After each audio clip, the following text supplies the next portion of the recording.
అన్నట్టు గవర్నమెంట్ పథకాలు చూసేటందుకు ముద్దుగుండు అమలుకి వచ్చే వరకే అయినోని సంకలకే ఎక్కుతుండు అన్నట్టు ఉంటది కదా ఆ సర్కారు ఈ సర్కారు అని ఎవ్వరు పవర్లున్నా జరిగే ముచ్చటకి ఇదే చూడురి చిత్తూరు జిల్లా కుప్పంలో చంద్రాల సార్ తమ్ముళ్ళ మాయామా చంద్ర వేషాలు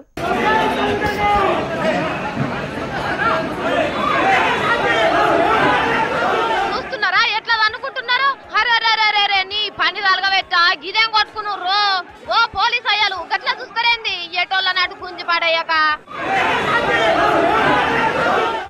చాల్తీ చక్కదనము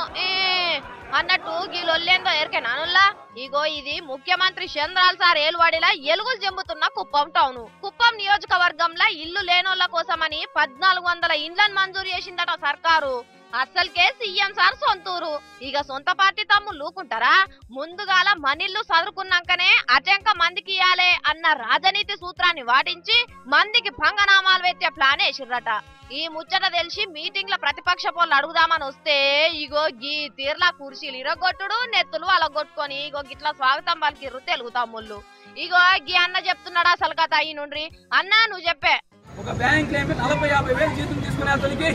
సొంత ఇల్లుంటే అతనికి ఇల్లు ఇప్పించుకున్నాడు ఇది న్యాయమా మిలిటరీ మ్యాన్ కింద 2 ఎకరాల భూమి శాంక్షన్ చేయించుకున్నాడు యూనివర్సిటీలో మిలిటరీ మ్యాన్ అని చెప్పి ఉద్యోగం కొట్టాడు అదే విధంగా 3 సెంట్లు ఇల్లు మోడల్ కాలనీలో మాన్ఫోర్డ్ స్కూల్ ఎదురుగా 3 సెంట్లు ఇల్లు స్థలం ఒక 2 ఏళ్ళ ముందే శాంక్షన్ చేసుకుని ఇప్పుడు మళ్ళీ ఇల్లు అంటే 4 లబ్ధులు ఒకే కుటుంబానికి ఒకే వ్యక్తికి చేకూర్చారంటే వెంకటేష్ గారు సర్పంచ్ గా ప్రజలకు మేలు చేస్తున్నారా వాళ్ళ కుటుంబానికి మేలు చేస్తున్నారు అది ఇన్నరా అయినా ఊళ్ళే అందరికంటే కడు బీదస్తులు ఎవరుంటారు ఫస్ట్ లీడర్లు ఇంటోళ్ళు తర్వాత చుట్టాలే కదా మరి వాళ్ళ కడుపు నిండక ముందే ఏరేటోళ్ళు వచ్చి మాకు కావాలి అంటే కోపం రాదా ఉన్న బంగ్లాలు చాతలేవనే కదా సర్కారు కట్టించే ఇంటికి కూడా కన్నం పెడుతున్నది తమ్ముళ్ళంతా గిట్ల చేస్తేనే కదా చంద్రాల సార్ పరపతి ఇంకింత పెరిగి జనం జేజేలు కొట్టేది చంద్రాల సారు బోరెనక పొక్క పెట్టేటోళ్ళతోటి చాలా డేంజర్ ఉంటది జర చూసుకోండి మరి అని అంటున్నారు కుప్పంలో ఇల్లు సాంచను గాని పబ్లిక్